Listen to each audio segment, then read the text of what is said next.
أعوذ بالله من الشيطان الرجيم. بسم الله الرحمن الرحيم. وإذ قلنا ادخلوا هذه القرية فكلوا منها حيث شئتم رغدا وادخلوا الباب سجدا وقولوا حطة نغفر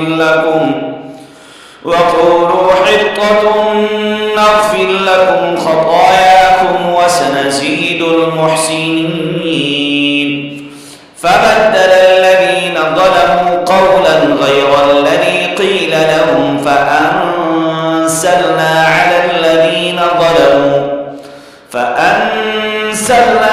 الذين ظلموا رجزا من السماء بما كانوا يفسقون. وإذ استسقى موسى لقومه فقلنا اضرب بعصاك الحجر فانفجرت منه 12 عينا قد علم كل أناس مشربهم كلوا واشربوا من رزق الله ولا تعثوا في الأرض مفسدين. وإذ قلتم يا موسى لن نصبر على طعام واحد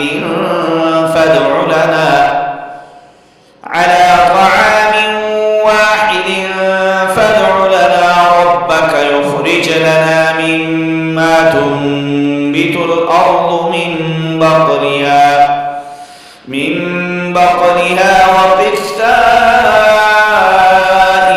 وفومها وعدسها وبصلها قال أتستبدلون الذي هو أدنى بالذي هو خير اهبطوا مصرا فإن لكم ما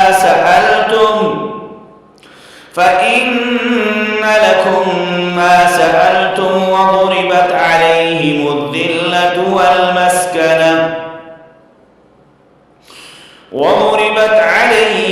الذلة والمسكنة وباءوا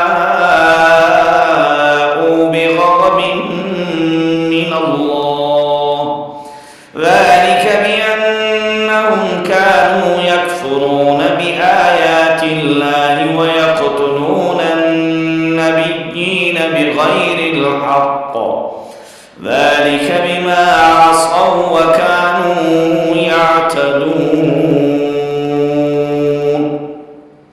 तमाम देखने वाले, सुनने वाले, चाहने वाले खुद भी कुरान सीखें और दूसरों को भी कुरान सिखाएं। खुद भी कुरान सुने, दूसरों को भी कुरान सुनाएं। कुरान सीखना सिखाना बहुत बड़ा अमल है, कुरान सुनना सुनाना बहुत बड़ा अमल है। इस नेक अमल में एम बाबू तनोली इस्लामिक स्टूडियो का साथ दीजिए। अस्सलामु अलैकुम।